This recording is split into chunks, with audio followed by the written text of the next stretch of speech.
third on your list, Max Christie out of Michigan State, a five-star guy coming out of high school who a lot of people thought could be a real one-and-done star for Tom Izzo. The truth is he just wasn't. He was an up-and-down player who showed glimpses of the stuff that makes you think he could be special, but he never consistently did it.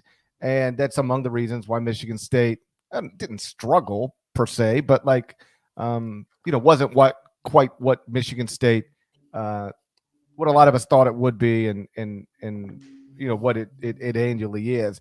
He's interesting because I could see him getting drafted in the 20s or something. I could also see him easily slipping to the second round. And if you're Tom Izzo and you're trying to have these conversations, I wonder how much you stress the Johnny Davis story, the JADEN IVEY story. Like, there's a couple of guards in your own league who were whatever in their first years of college, came back and had incredible breakthrough sophomore seasons for Big Ten powers and elevated themselves to projected top 10 picks. I know you love Ivey more than anybody, and he,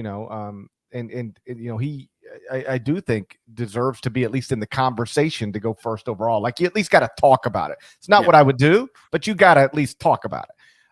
If you're Tom Izzo or that Michigan State staff, I'd be holding, in addition to NIL opportunities, and I don't want to have to repeat that every time. Let's just say it goes without saying, for all of these guys at these big-time programs, NIL opportunities are a real thing that must be considered. So in addition to, highlighting that, I would highlight the Johnny Davis story and the JADEN IVEY story and demonstrate with great detail how much money they made coming back to school. Now, I think Davis had to. Where was he going?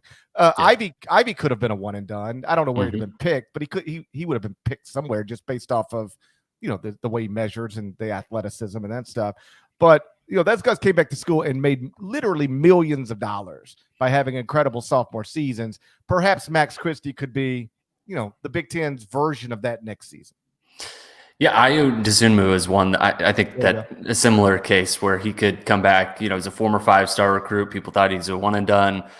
Came back to Illinois, improved his draft stock, continued to showcase himself as an NBA prospect. And Christie, I think, is kind of in a similar boat. He's not the same on-ball type of guard that Ayo was, but Christie's really interesting. 6'6". He looks like an NBA prospect.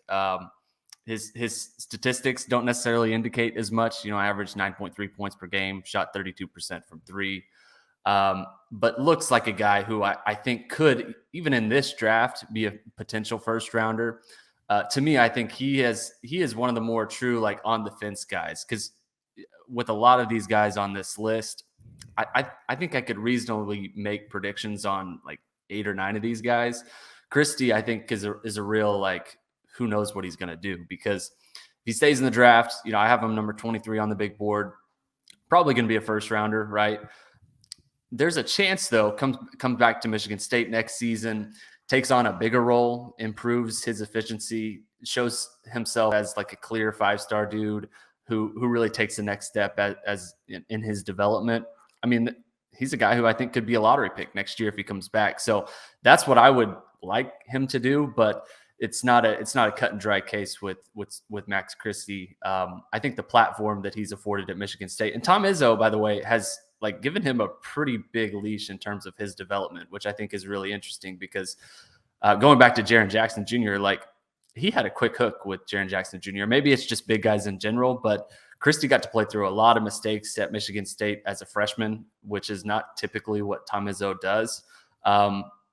So I think coming back next year, that would be a really good situation for him. So would affect, I think, the Big Ten race next season. And if he stays in, I think he's a clear first rounder, but a guy who I think could really improve his draft stock if he comes back next year.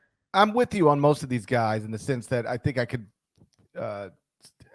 predict, what they're going to do based on just laying out their realistic options and making a good choice. Patrick Baldwin, I think he's probably staying in the NBA draft. Shaedon Sharpe, I think he's definitely staying in the NBA draft. But you get to Max Christie, and that's a real decision that has to be made. A little bit like, OCHAI Agbaji's decision last year. I mean, Agbaji probably wouldn't have been drafted last year where Christie would be drafted this year, but he had a real decision, and he made one to come back to school, and it obviously benefited him.